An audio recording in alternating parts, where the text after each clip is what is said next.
जय सद्गुरू friends, आज आपण कांद्यापासून एक आगळी वेगळी रेसिपी तयार करणार आहोत।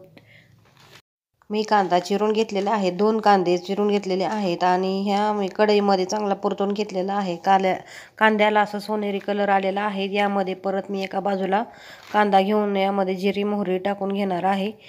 तुमच्याकडे काही मसाले वगैरे असतील, गरम मसाले, पावभाजी मसाले वगैरे किंवा बिर्याणी मसाला तो पण टाकू शकता तुम्ही। मी सगळं जिरी मोहरी टाकून घेतलेले आहे। तडकल्यानंतर मी हळद टाकून घेतलेली आहे, मीठ टाकून घेतलेले आहे आणि काही मसाले असतील ते टाकून घ्या तुम्ही, गरम मसाला वगैरे।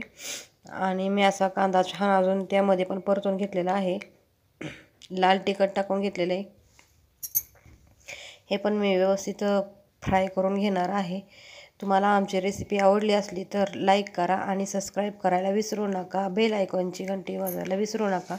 यामध्ये मी पाणी ओतून घेतलं होतं। मी डाळ घेतली आहे अर्धा डब्बा। यामध्ये आधण आल्यानंतर मी यात डाळ ओतून घेणार आहे। लाईट गेलेली आहे त्यामुळे जरा प्रॉब्लेम होते। आम्ही आता शेंगदाण्याचं कूट टाकलेले आहे। डाळ शिजत आलेली आहे आपली। अशा पद्धतीने डाळ शिजली।